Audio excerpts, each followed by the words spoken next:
And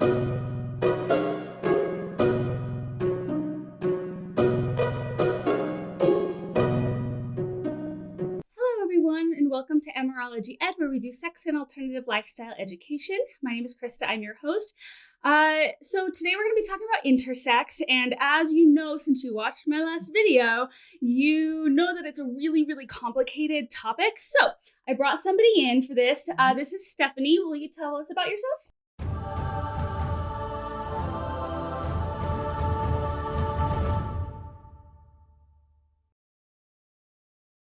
Hi, yes, my name is Stephanie. I am from Switzerland. Okay. I have been, though, in the US for almost 20 years now.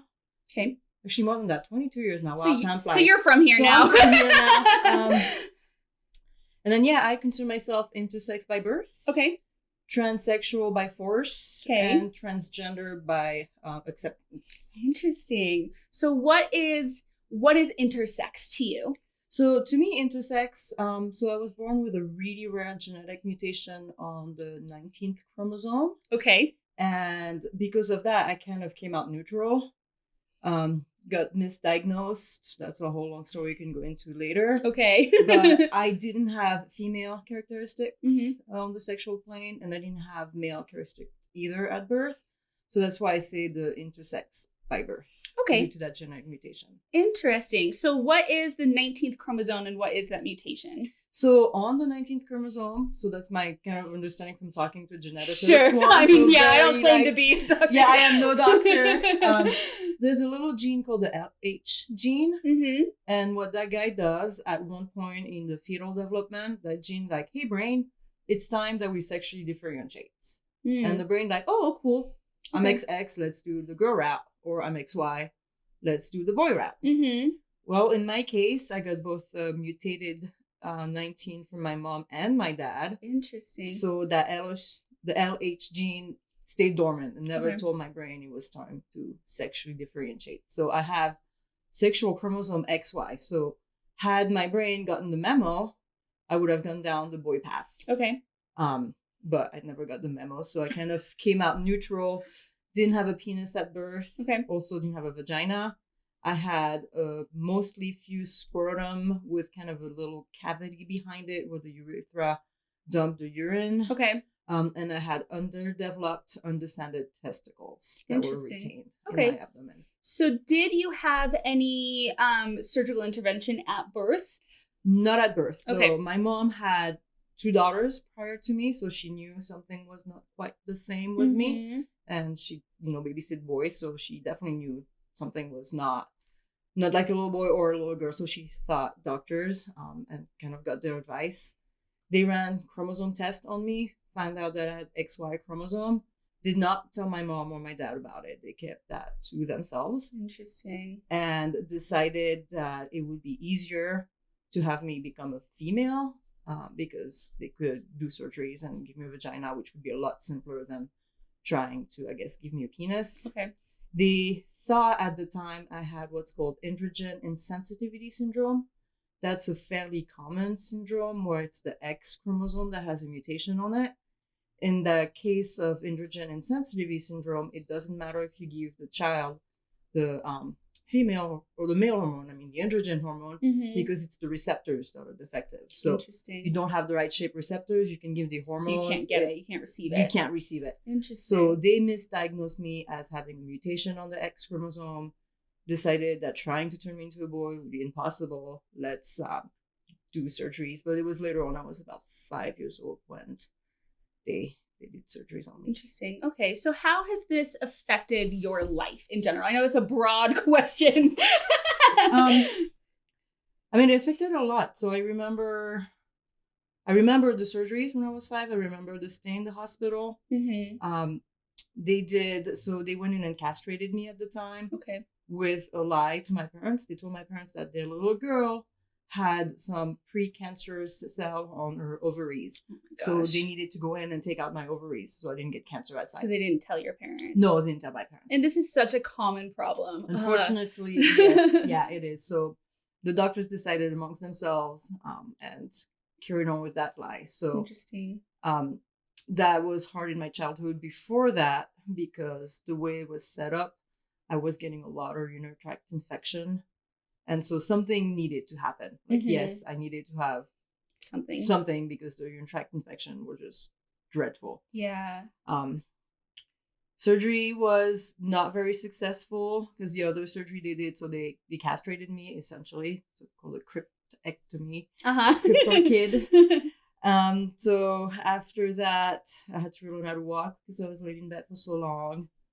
And they also did plastic surgery to try to give me a vagina, but at that age, when you're not fully developed, it's pretty much a waste to try to do that surgery because it didn't really take. That's frustrating.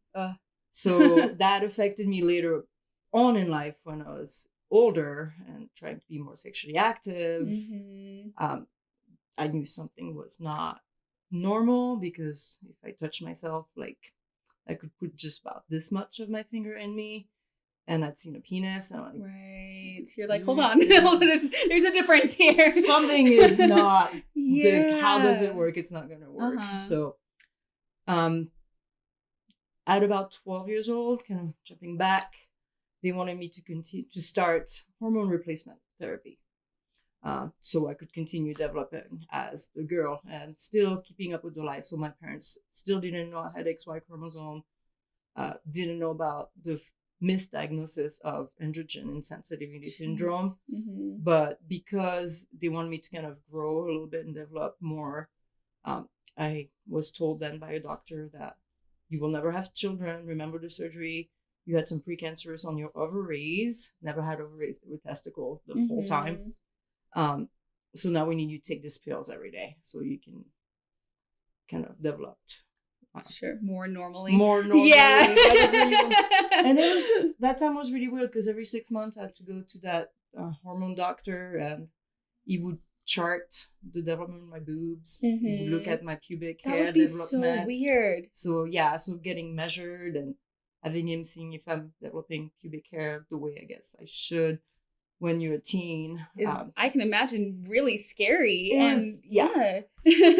And he was trying to be helpful, that doctor, but he said to me, "You're not a freak, but don't tell your friends at school. Because if you tell your friends at school, they're going to think you're a freak and they're going to bully you."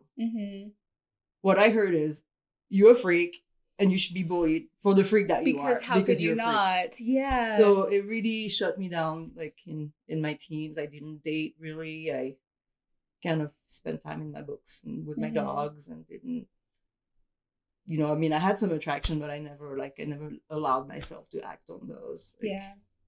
And so obviously you're out now about it. Yes. Do you still feel like a freak, I guess?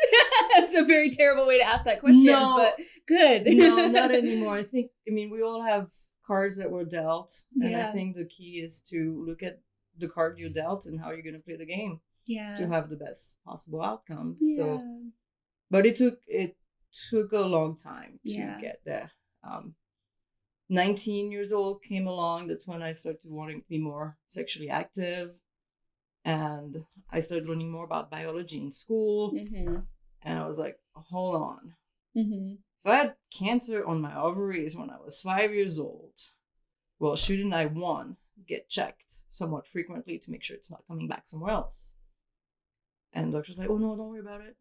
And you're like, And then also I was like, well, if I had cancer on my ovaries, can I get the right hormone cocktail to get my uterus to be prepped and I can buy a fertilized egg? So at least I can experience pregnancy. Wouldn't be genetically my kid, but, well, you don't have a uterus either. And you're like, I feel like this is something I should have known. So when I started finally raising big enough of a fuss, they released all that information to me. Find out that I was XY.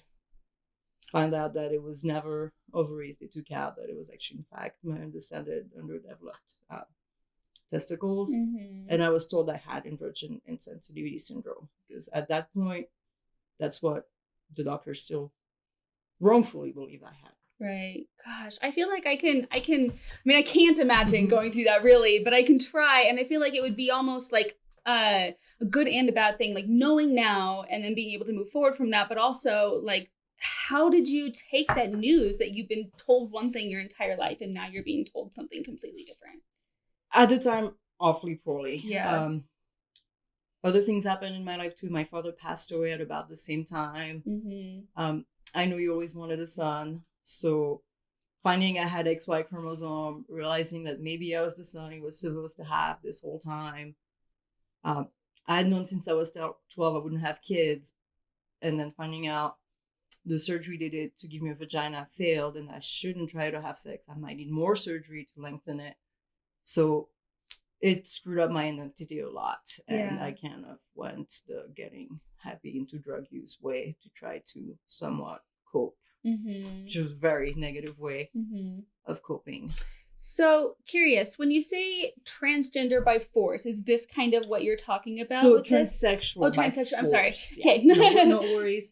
I see a distinction between transgender and transsexual. Absolutely. So to me, on the sexual, it's more on the biological sense of or being. So we have this body we're in, and then this mind that gets into the body. So to me, transsexual is very much in the body. Either your body will produce an egg, female, or it's going to produce sperm, male.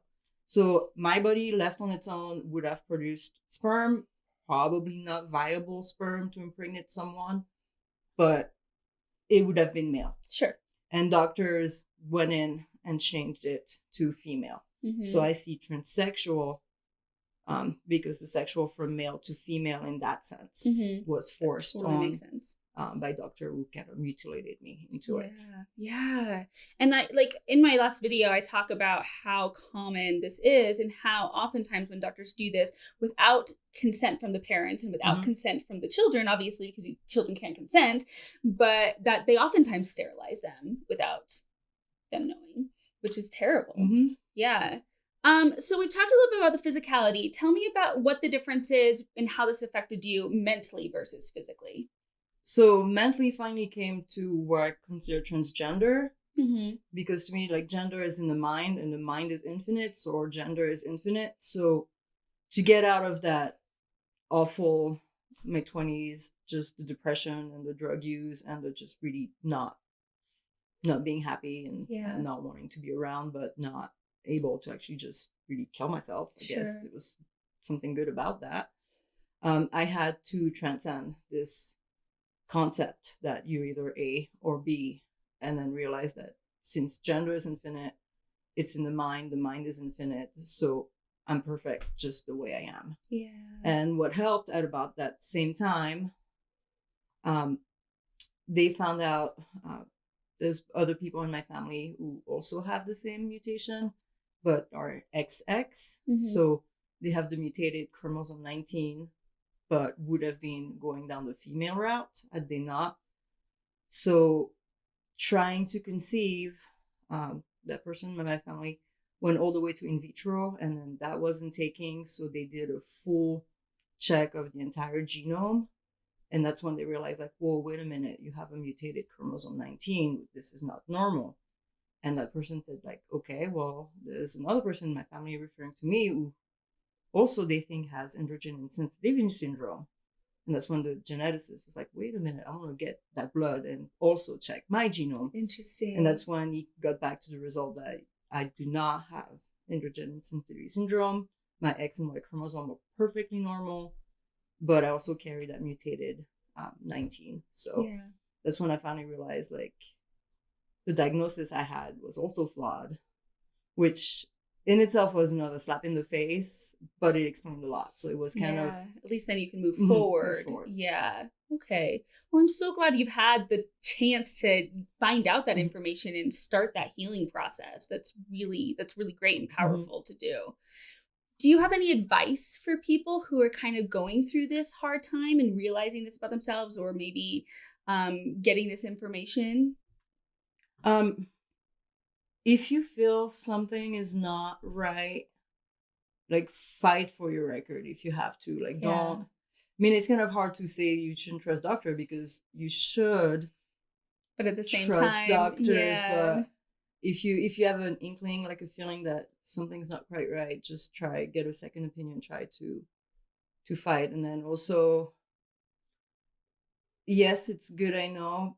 But if I still believe that the world is those two boxes, and if you're not fitting in one, you're defective, I probably would still be using drug or would have already been died by now. Oh, so much bigger than that. Just so much more complicated. And again, like what I mentioned, the card game, you look at your cards and just play them to have the best possible outcome, which is happiness and kind of be content. Yeah. And realizing that different doesn't mean freak and different doesn't mean bad. So that's really interesting. Is there anything else you want to say that you don't feel like we covered on this? I mean, just gonna be kind to each other, because you don't know what